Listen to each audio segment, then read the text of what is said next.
Hello everyone, সবাই কেমন আছো? Welcome to my channel myself Mousumi. এর আগের ভিডিওতে তোমাদের সাথে শেয়ার করেছিলাম যে আমি বাবার বাড়ি থেকে শ্বশুর বাড়িতে এসেছি। তো এসেই ফার্স্টে আমি মেলাতে গিয়েছিলাম, মানে শিবরাত্রির একটা মেলা ছিল। আর ওদিনকে মামনি আর বাবার বিবাহবার্ষিকীও ছিল, মানে আমার শ্বশুর আর শাশুড়ির। তো সেই অর্থে তো বিবাহবার্ষিকীতে কিছুই করতে পারিনি, তো একটা মানে কেক নিয়ে এসেছিলাম, কাটিং করব তাই। তো তার আগেই আমি তোমাদেরকে দেখিয়েছিলাম যে আমার বেডরুমের অবস্থাটা মানে কীরকম হয়ে রয়েছে। তো আমি তোমাদেরকে বলেও ছিলাম যে আমি একটা বেডরুম ক্লিনিং ব্লগ তোমাদের সাথে শেয়ার করব। তো আজকে সেটাই শেয়ার করছি। এর আগে কিন্তু আমি কখনোর জন্য আমার বেডরুমের মানে কোনো রকম কোনো ক্লিপসই সেই অর্থে তোমাদের সাথে শেয়ার করিনি। আর আমার বেডরুমটা যে খুব সুন্দর সাজানো গোছানো এরকমও কোনো ব্যাপার নেই, বাট তাও ইচ্ছা হলো তোমাদের সাথে শেয়ার করার, তাই শেয়ার করছি। আর আমি তো তোমাদের সাথে এখন বলতে গেলে আমার ডেলি ব্লগগুলো সবটাই শেয়ার করি। তো আমার তোমাদের কাছে এটুকুই চাওয়া যে ভিডিওটা দেখো এবং আমার যেগুলো ভুল হচ্ছে সেগুলোও নিয়েও প্লিজ কমেন্টে জানিও, এবং যদি ভালো লাগে তাহলে সেটা নিয়েও জানিও। কারণ তোমরা যদি ভিডিও দেখে একটা কমেন্ট করো তাহলে কিন্তু আমার ভিডিও বানানোর ইচ্ছেটা আরও অনেক দ্বিগুণ বেড়ে যায়, বিশ্বাস করো। যাই হোক, তো চলো তাহলে ভিডিওটা শুরু করা যাক। আসলে ওই বাড়ির থেকে এই বাড়িতে এসছি আর এতটাই পরিমাণে ঘুম পাচ্ছিল এবং মাথাটা যন্ত্রণা করছিল, কিছুই ভালো লাগছিল না। তো সেই জন্য ভাবলাম যে ঘর তো আমাকে পরিষ্কার করতেই হবে। তো তার আগে আমি একটুখানি চা খেয়ে নিই। আর আমি যেহেতু লিকার চা বা গ্রিন টিটা খাই, তো গ্রিন টিটা খেলে না, মানে যারা খায় তারা এটা খুব ভালো জানবে, দেখবে কনস্ট্যান্ট না একটা এনার্জি আসে শরীরে। তো সেই জন্য আমি গ্রিন টি আর তার সাথে দুটো বিস্কিট নিয়ে খেলাম। তো এই যে এখানে কিন্তু আমি এখন বিছানাটা ঝেড়ে নিচ্ছি। এখানে তোমরা যে ঝাঁটাটা দেখতে পাচ্ছ, মানে আমি জানি না এটাকে অ্যাকচুয়ালি কী বলে, হয়তো প্লাস্টিক ঝাঁটাই বলে। মানে এটা আর কি তোমার রিয়েল যে ঝাঁটার মানে শলা কাঠি হয় সেটা দিয়ে তো এটা তৈরি করা নয়। এটা হচ্ছে কি আমার বিয়ের পরে আমাকে যিশু এটা কিনে দিয়েছিল, মানে এটাই কিনেছিলাম। মাসে ৩ বার মতন তো আমাকে আমার বেডশিটটা চেঞ্জ করতেই হয়। কারণ যেহেতু আমি তোমাদেরকে বললাম যে আমি তো প্রত্যেকটা উইকেই বাবার বাড়িতে যাই। এবার যখন ধরো ভীষণ কাজবাজের একটু প্রেশার থাকে তখন আমি মোটামুটি ওই বাড়িতে ৭ থেকে ৮ দিন থাকি। আর তারপর যখন এই বাড়িতে আসি তখন দেখি বিছানার চাদরটা হয় নোংরা হয়ে গেছে, নয়তো বা ধুলো পড়ে গেছে, তখন তো চেঞ্জ করতেই হয়। তো আজকে চেঞ্জ করে এই চাদরটা পাতলাম। এই চাদরটা কিন্তু আমার বিয়েতে গিফট পাওয়া, জানি না কে দিয়েছিল, বাট ভীষণ সুন্দর চাদরটা আর বেশ বড়, কারণ আমার খাটটা যেহেতু মানে ভীষণ বড়, তো সেই জন্য। আর তোমাদের সাথে শেয়ার করি যে আসলে আমাদের তো ওপরতলাতে একটা ঘর হয়ে রয়েছে, তো ইন ফিউচার আমি আর যিশু তো অবশ্যই দোতলাতে সেই ঘরে গিয়ে থাকবো। আর নিচের এই ঘরটাতে না এখনও সেই রকমভাবে সাজানো গোছানো কিছুই হয়নি। আর কি বলো তো, ঘরে তুমি যত জিনিস রাখবে না তত দেখবে ঘর কিন্তু ছোট লাগে। কারণ দেখবে ঘর যতই বড় হোক না কেন, তুমি যখন ঘরে জিনিস রাখবে ঘরটা কিন্তু ভীষণ ঘিঞ্চি ঘিঞ্চি লাগে। তো সেই জন্য আমি না সেরকম বেশি কোনো রকম কোনো জিনিসই ঘরে রাখিনি। যেটুকু যা দরকার, খাট, আলমারি, ড্রেসিং টেবিল, আলনা, তো এগুলোই রয়েছে। আর তার সাথে একটা চেয়ার রয়েছে। ভালোভাবে বিছানার চাদরটা টান টান করে পেতে নিয়েছি। আমার না আবার ছোটোর থেকেই যখন ধরো বিছানার চাদর পাতবো, চাদরটা যেন একদম টান টান হওয়া চাই, একদম যেন ঘোজমোজ হয়ে না থাকে, এটা আমার ভীষণ অপছন্দ। তো যাই হোক, এখন আমি বালিশের ওয়্যারগুলো ভরে নেব।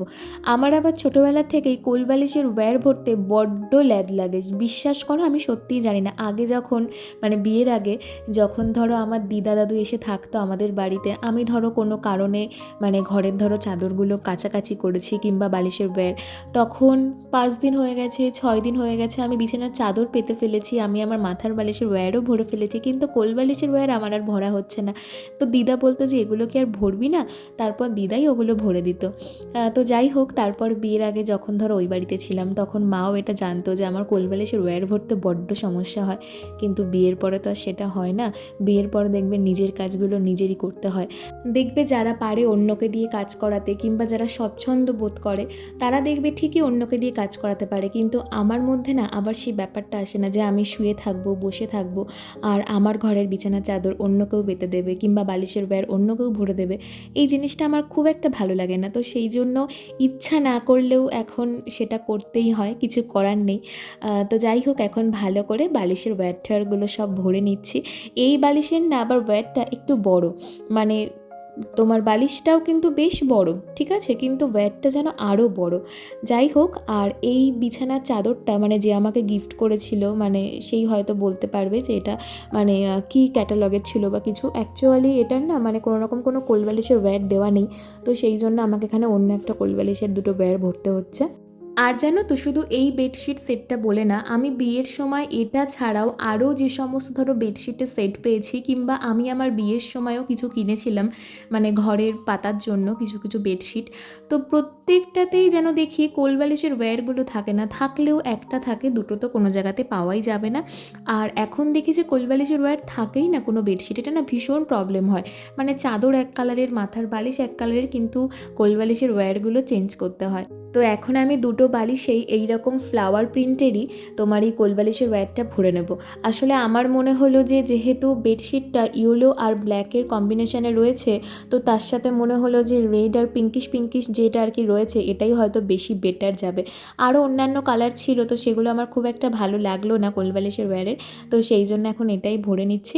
আর তার সঙ্গে তোমরা তো এখানে তোয়ালেটা দেখতেই পারছো, রেড কালারের তোয়ালে, এটা কিন্তু আমার বিয়ের সময়, এটা আমি এখনও চেঞ্জ করিনি, আরও একটা রয়েছে, বাট এখন আমি এটাই ইউজ করছি।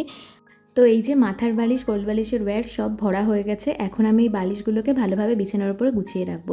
আর ওই যে দূরে তোমরা যে দেখতে পাচ্ছ কম্বল, আসলে এখন তো গরম পড়ে গেছে, এখন কম্বলটা একদমই লাগছে না, কিন্তু যেহেতু শীত চলে যাচ্ছে আর কম্বলটা তো একবারও রোদে দেওয়া হয়নি, আর রোদে না দিয়ে আমি আবার কোনো জিনিস তুলে রাখি না, তাহলে সামনের বছর যখন আবার জিনিসটা বের করব বা গায়ে দেবো, তখন দেখবে একটা ভীষণ বাজে গন্ধ হয়ে যায়। তো সেই জন্য আগামীকাল যখন রোদ উঠবে তখন এই কম্বলটাকে রোদে দেবো। তো সেই জন্য কম্বলটা ভালোভাবে বিছানার ওপরেই গুছিয়ে এখন আপাতত রাখছি, কালকে রোদে দিয়ে তারপর একবারে প্যাক করে তুলে দেব। আর আমার বিছানার পরে এখন তো শুধুমাত্র আর বালিশ থাকে না, মানে এখন বলে না, তোমরা যারা আমার ভিডিও দেখো রেগুলার বা যারা আমার ভিডিও দেখতে ভালোবাসো, তারা অনেকেই জানো যে আমি কিন্তু টেডি বিয়ার ভীষণ পছন্দ করি। আমার বাবার বাড়িতেও আমার বিয়ের আগে 3-4টে টেডি বিয়ার ছিল, এখনও আছে, আর আমি বিয়ের পরেও আরও 3-4টে টেডি বিয়ার কিনেছি। তো এখন আমার বিছানার পরে বালিশের সাথে সাথে কিন্তু ওদেরকেও গুছিয়ে রাখবো। তো আমার বিছানা গোছানো কিন্তু একদমই কমপ্লিট, এখন আমি আলনাটা গুছিয়ে নেব। বিয়ের আগে তো শুধু নিজের জামাকাপড় কাচাকাচি করলেই হয়ে যেত, গুছিয়ে রাখলেই হয়ে যেত, এখন তো আবার আরেকজনের জামাকাপড় কাচাকাচিও করতে হয়, গুছিয়ে রাখতে হয়। আর কি বলবো বলো, মানে ছেলেদের একটা বাজে অভ্যাস হচ্ছে যে আলনা যতই ভালোভাবে গুছিয়ে রাখো না কেন, এক একটা করে জামাকাপড় নেবে আর উল্টোপাল্টা করে গুছিয়ে রাখবে।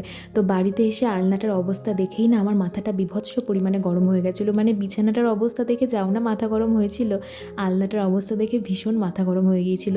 সমস্ত জামাকাপড় কিন্তু বেশ কেচে ভালো করে গুছিয়ে রাখা ছিল, কিন্তু এক একটা জামাকাপড় নিয়েছে আর একটা জামাকাপড় দলা করে রেখে দিয়েছে। তো যাই হোক, এখন ভালো করে তো ওর জামাকাপড়ের পোর্শনগুলো আমি গুছিয়ে নিলাম, কারণ ওই দিকটাই বেশি নোংরা হয়েছিল, আমার দিকটা কিন্তু অতটা নোংরা নেই। আর নিচের দিকে যেহেতু সমস্ত ডায়েরি বা বইগুলো আমি রেখে দিই গুছিয়ে, আমার মাঝে মাঝে বই পড়তে ভীষণ ভালো লাগে, তাই তো ওই জায়গাটাও দেখলাম ধুলো পড়ে গেছে, তো ওই জায়গাটাও ভালো করে মুছে নিয়েছি। এখন ড্রেসিং টেবিলটা ভালো করে মুছে গুছিয়ে রাখতে হবে। আসলে আমি যখন এই বাড়ি থেকে বাবার বাড়িতে যাই, তখন আমাকে ক্রিমগুলো তো নিয়ে যেতেই হয়, তো সেই জন্য ক্রিমগুলো আসার পরে গোছাতে হয়। আর আমার ড্রেসিং টেবিলের সামনেটা তো কাঁচ, তোমরা দেখে বুঝতেই পারছো, ওই জায়গাটা না ভীষণ ধুলো পড়ে যায়, তারপরে আয়নাটাও ধুলো পড়ে যায়। তো ড্রেসিং টেবিলটা ভালো করে মুছে ক্রিম ট্রিম সব গুছিয়ে রেখে দিয়েছি। এখন অনেকগুলো জামাকাপড় কেচে আমি ভাঁজ করে খাটের পরে রেখে গিয়েছিলাম, তো সেগুলো ওই রকমই ছিল।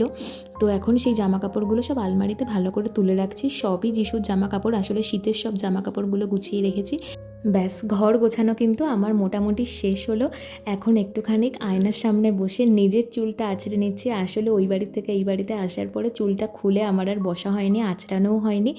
প্রথমে তোমাদের সাথে শেয়ার করেছিলাম অগোছালো ঘরের ক্লিপস, আর এখন তোমাদের সাথে শেয়ার করছি গোছানো ঘরের ক্লিপস। দেখো কত সুন্দর লাগছে না? আসলে যতই কষ্ট হোক না কেন, যতই যাই হোক না কেন, বা যতই ছোট ঘর হোক বা যাই হোক না কেন, যেই ঘরে আমি নিজে থাকি সেই ঘরটাকে যত পরিষ্কারভাবে রাখা যায়, তত দেখবে নিজেও কিন্তু সেই ঘরে থেকে শান্তি পাওয়া যায়। সেটা যদি কুঁড়ে ঘরও হয়, তাতেও কিন্তু শান্তি, তাই না? তো যাই হোক, এখন তো ভালো গরম পড়েই গেছে, অনেক দিন এসিটা ছাড়া হয় না, তো আজকে যিশু বলল যে একটু এসিটা ছেড়ে দেখ, এসিটা ঠিকঠাক আছে নাকি। তো একটু হালকা করে এসিটা ছাড়লাম। তোমাদের সঙ্গে তো এর আগের ভিডিওতে আমি শেয়ার করেছিলাম যে আমি মেলায় গিয়েছিলাম, আর মেলার থেকে আমি কিছুই কিনিনি সেরকম, তবে আমি এই ভূতের গল্পের বইটা কিনেছিলাম। আর আমি কিন্তু বই পড়তে ভীষণ ভালোবাসি, তো ভাবলাম যে এখন এই সময়টায় কি করব, তাহলে এই গল্পের বইটাই একটু পড়া শুরু করি। তো গল্পের বইটা পড়ছিলাম, তো আজকের ব্লগটা এভাবেই এখানেই শেষ করছি। আমার ঘর গোছানোর এই ব্লগটা তোমাদের কেমন লাগলো সেটা কিন্তু জানাতে একদম ভুলো না। আর ভিডিওটা ভালো লাগলে কিন্তু একটা লাইক, একটা কমেন্ট আর শেয়ার করে দিও। আর চ্যানেলটা কিন্তু সাবস্ক্রাইব করে পাশে থেকো। যাই হোক, এরপরে তোমাদের সঙ্গে দেখা হবে আমার নতুন কোনো ভিডিওতে। ততক্ষণ সবাই ভালো থেকো, সুস্থ থেকো। টাটা।